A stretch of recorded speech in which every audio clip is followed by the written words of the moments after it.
এই রিফর্মগুলো রাইটলি হওয়া এবং এই রিফর্ম হলে যেন ইনভেস্টরদের রাইটগুলো প্রোটেক্টেড থাকে, আমার মনে হয় এইখানেই সমস্যাগুলো অলরেডি আছে। আপনার জায়গা থেকে 5টি বাধার কথা বলবেন যে এই বাধাগুলো বাংলাদেশে এই মুহূর্তে এক্সিস্ট করে আছে। একদম ভিতরে 5টা বলার আগে আমি যেটা বলি যে সবার প্রথমে যেই একটা culture of respecting your investors, right? আমার মনে হয় এবার যেটা আমরা দেখতে পেরেছি, এই জিনিসটা আমাদের বুঝতে হবে যে একটা ইনভেস্টর বাংলাদেশে আসবে তার পুঁজি নিয়ে, তার পুঁজির একটা প্রোটেকশন লাগবে, সে যেন তার ব্যবসা করে ব্যবসার প্রফিট নিতে চায় এবং তাকে যে রাইট রেসপেক্ট দেয়া, এই যে একটা কালচার, একটা এনভায়রনমেন্ট তৈরি করা বাংলাদেশে যে ইনভেস্টররা বিনিয়োগকারীরা সম্মানের জায়গা থাকবে, এইটা একটা এইখানে আমাদের হয়তো কাজ করার সুযোগ আছে, আমাদের তাদের কথা শোনার এবং এই শুনে এটাকে রিফ্লেক্ট করার এবং ওখানে এই সমস্যাগুলো সমাধান করার। দ্বিতীয়ত যেটা হয়, যখন ইনভেস্টমেন্ট করতে চলে আসলাম আমরা একটা ইনভেস্টর, একটা প্রেডিক্টেবিলিটি।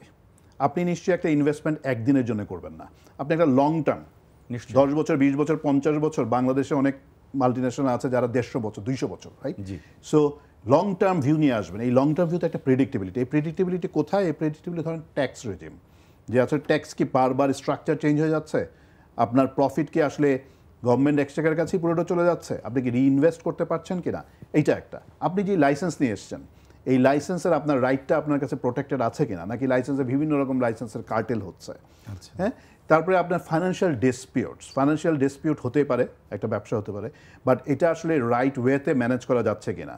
এবং যেই কথাগুলো আজকে বলা হয় যে রিফর্ম, জুডিশিয়ারি সেক্টরের রিফর্ম, ফাইন্যান্সিয়াল সেক্টরের রিফর্ম, এই রিফর্মগুলো রাইটলি হওয়া এবং এই রিফর্ম হলে যেন ইনভেস্টরদের রাইটগুলো প্রোটেক্টেড থাকে, আমার মনে হয় এইখানেই সমস্যাগুলো অলরেডি আছে। আমরা মনে হয় যে অর্থনৈতিক সেক্টরে যে আমাদের ইকোনমিক যেই রিফর্মগুলো আনার কথা বলা হচ্ছে, এগুলো ফরেন ইনভেস্টরের জন্য সরাসরি খুবই গুরুত্বপূর্ণ।